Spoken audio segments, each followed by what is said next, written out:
ഇപ്പം നരിവട്ടം എന്ന് പറഞ്ഞ പടം ഇറങ്ങി. ഞാനൊരു പ്രൊമോഷൻ കൺസൾട്ടൻ്റാണ്. ഞാൻ ഒരുപാട് സിനിമയ്ക്ക് ചെയ്യുന്നതാണ്. ഞാൻ 18 വർഷമായിട്ട് ഇൻഡസ്ട്രിയിലുള്ളതാണ്. ഞാൻ മറ്റു പടങ്ങൾക്കും മറ്റു താരങ്ങളുടെയൊക്കെ PR ചെയ്യുന്നതാണ്.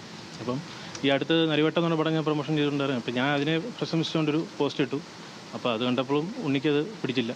പുള്ളി എന്നെ രാത്രി വിളിച്ച് പറഞ്ഞു, ഈ മാനേജർ പരിപാടി വേണ്ടെന്ന് പറഞ്ഞു. നമ്മൾ ഓക്കെ പറഞ്ഞു. അല്ല, ഈ അടുത്ത കാലത്തൊക്കെ ഉണ്ട്. കാരണം വെച്ചാൽ ഞാൻ ഒരുപാട് കാര്യങ്ങളുണ്ട് ഇൻഡസ്ട്രിയിൽ, നമുക്ക് പറയാൻ പറ്റായിട്ടുള്ള ഒരുപാട് അറിയേണ്ട കുറേ കാര്യങ്ങളുണ്ട്. അതൊക്കെ ഞാൻ വഴിയേ പറയാം. ഒരുപാട് കാര്യങ്ങളുണ്ട്. അപ്പോൾ ഇങ്ങനെ അതെ, ഫോണിൽ വിളിച്ചിട്ടാണ്. അതെ അതോട്ട് വരാൻ പറയാം.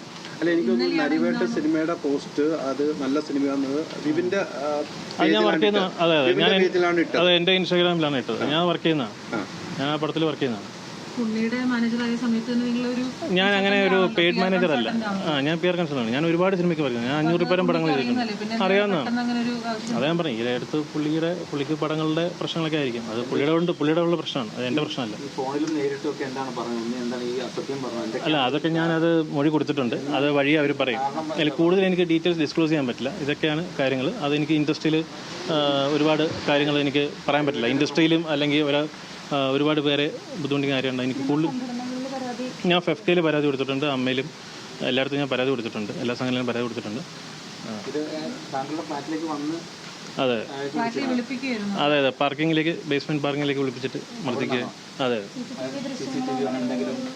എനിക്കറിയില്ല, ഉണ്ടാവും, ഉറപ്പായിട്ടും തീർച്ചയായിട്ടും. ഹോസ്പിറ്റലിൽ അഡ്മിറ്റ് ആയിരുന്നു. ഞാൻ ഹോസ്പിറ്റലിൽ പോയായിരുന്നു. എനിക്ക് കുറച്ച് അസ്വസ്ഥത ഉണ്ടായിരുന്നു. അപ്പോൾ ഞാനത് ഹോസ്പിറ്റലിൽ പോയായിരുന്നു. അവിടുന്ന് ഇൻറ്റിമേഷനൊക്കെ പോയായിരുന്നു. എന്തോ അവിടുന്ന് ഇൻറ്റിമേഷൻ പോയായിരുന്നു. പോയിട്ടുണ്ടാവില്ല. ഞാൻ അത് കഴിഞ്ഞിട്ടാണ് ഞാൻ കൊടുത്തത്. നേരിട്ട് ഒന്ന് പരാതിപ്പെടുകയായിരുന്നു.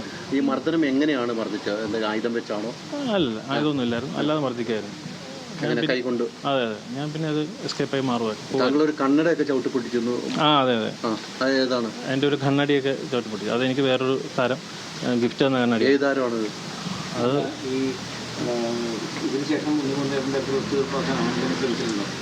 ഇല്ല, ഞാൻ എന്നെ വിളിച്ചിട്ടില്ല. ഓക്കെ, ഞാൻ പിന്നെ സംസാരിക്കാം. എനിക്ക് തീരെ വയ്യ. ഞാൻ രാവിലെ ഇറങ്ങിയാണ്. ശരി.